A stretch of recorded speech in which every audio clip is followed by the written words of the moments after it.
Chapter 10. I felt my blood pressure rise, but in a good way. The exotic-looking teenager standing in front of me was bold. She was yelling at Mr. Del Duke, and the tone of her voice demanded that the world listen as she stood up for her brother and for me.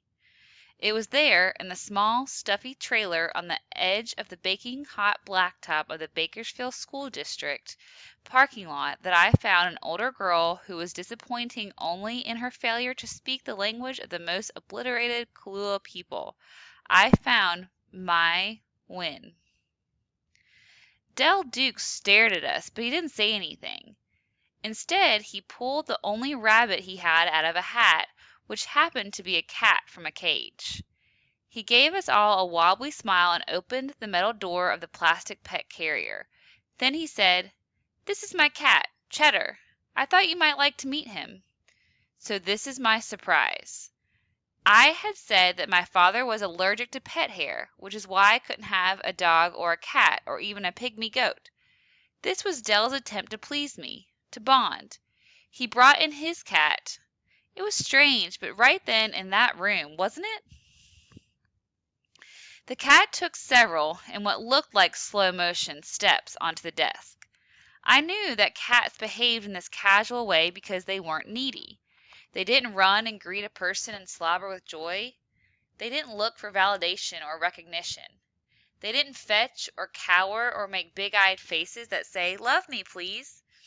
Their failure to care wasn't just appealing but seductive. Because cats made you try. We all watched as Cheddar sauntered across the desktop, rubbing his freakishly big body against the 3 shelves of the in-and-out box, where Del Duke had piled official-looking paperwork that I suddenly felt certain he later simply dumped unread in the large storage closet that was behind his desk. The huge cat then took a few sniffs and found the whole place not very satisfying. With no obvious provocation, he leaped down to the floor and bounced right out of the building like a bright-colored, fur-covered soccer ball. We watched as Cheddar hit the parking lot running, and in moments the fat cat had disappeared. For 37 straight minutes we all looked under cars, behind hedges, and around the buildings of the school district administration headquarters for the missing hunk of Cheddar. But he was not to be found. Del claimed that he felt bad about this, but oddly it seemed that Mai and I felt worse. Finally, after agreeing to stop our search, we all returned to Del's office to make lost cat flyers. Del didn't have any photos of his cat, which also struck me as strange because everything that I read, photographing a pet seemed to be where most animals found their greatest joy. But the problem was solved when Kwang Ha drew a perfect pencil sketch of Cheddar, which then served as the centerpiece of the Lost Cat Please Help Reward Offered flyer. Del wouldn't list an exact reward amount. I believe that the economic incentive is crucial as a motivator, especially in a consumer-driven society, but I didn't argue the point. We gathered around the copying machine in the main office and watched together as the image was reproduced. It was here that I was able to identify a new sensation.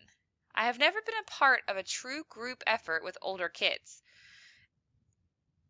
And while we hadn't been successful in finding Del Duke's lost cat named Cheddar, I couldn't help but experience a kind of accomplishment as I stood next to 14-year-old Mai and her surly big brother. I was not pretending to be anyone but myself, and they accepted me into their troop. I felt human. That was the only way I could describe it. Mr. Del Duke drove us home. He said that he had to take me first, and I assumed that this was because it would be inappropriate for him to be alone with a kid in his vehicle.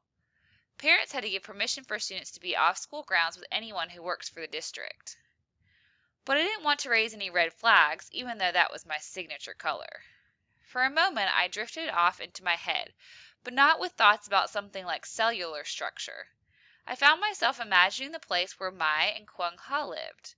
Maybe it was a home with a chronically ill relative who was interested in regular examination by a young person who would listen endlessly to ailments and take precise notes.